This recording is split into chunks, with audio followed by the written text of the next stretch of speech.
Halo, perkenalkan, namaku Tuah. Hari ini, saya ingin mengajak teman-teman semua untuk belajar bersama tentang sampah organik dan anorganik, serta bagaimana cara kita mengelola sampah dengan baik. Sebelum kita masuk ke pembahasan utama, yuk kita pahami dulu apa itu sampah. Menurut Kamus Besar Bahasa Indonesia, sampah adalah barang atau benda yang dibuang karena sudah tidak terpakai lagi. Contohnya seperti seresah, sisa panen, botol plastik, kertas, dan lain sebagainya. Artinya, barang-barang di sekitar kita yang sudah habis masa pakainya atau sudah kadaluarsa bisa menjadi sampah. Nah, kira-kira bagaimana ya sampah-sampah tersebut bisa muncul dan kita dapatkan? Sampah di sekitar kita dapat berasal dari berbagai sumber, di antaranya 1.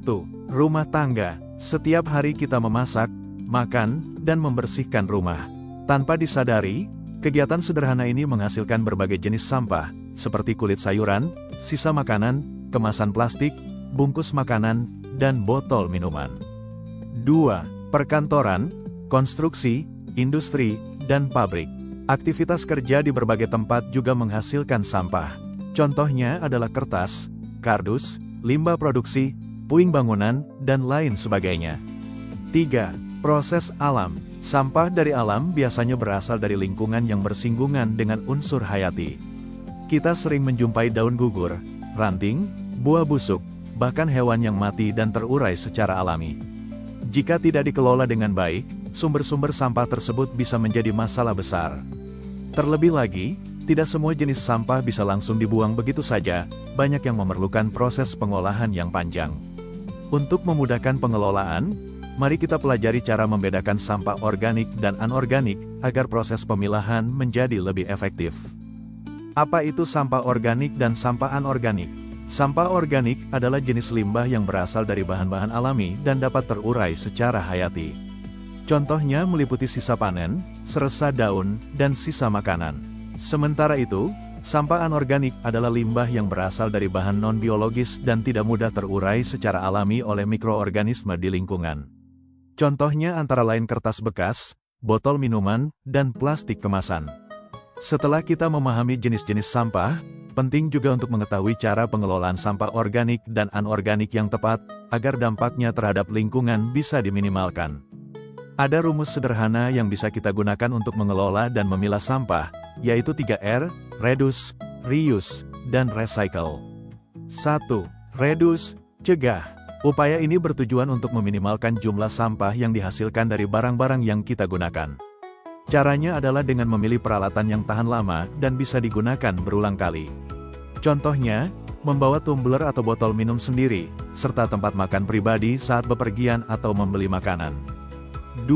Reuse, gunakan kembali. Tahapan ini mendorong kita untuk memanfaatkan kembali barang-barang yang masih layak pakai tanpa melalui proses daur ulang. Biasanya berlaku untuk sampah anorganik, seperti botol plastik dijadikan pot tanaman. Pakaian lama diubah menjadi tas atau kain lap.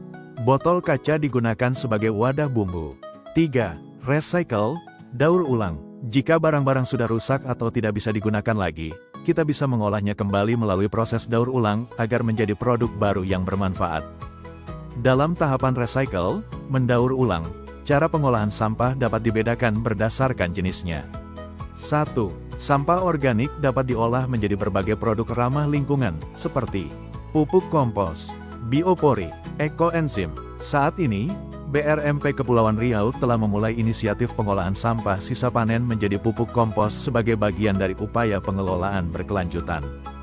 2. Sampah anorganik dapat dimanfaatkan melalui berbagai cara, antara lain kerajinan tangan, seperti tas, pot tanaman, dan aksesoris. Sumber energi, melalui pembakaran menggunakan bioinsinerator, yang menghasilkan panas sebagai tenaga alternatif. Bahan bangunan, seperti batu bata konblok yang dibuat dari biji limbah plastik. Selain itu, kita juga bisa menyerahkan sampah anorganik ke bank sampah, yang akan mengolahnya secara profesional. Sebagai imbalannya, kita bisa mendapatkan insentif berupa uang atau poin. Akhir kata, Tua ingin mengajak teman-teman semua untuk mulai menerapkan prinsip 3R, cegah, gunakan kembali, dan olah.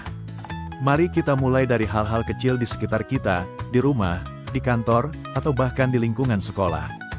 Dengan langkah sederhana namun konsisten, kita bisa bersama-sama menjaga bumi tetap bersih, sehat, dan lestari untuk generasi mendatang. Salam lestari.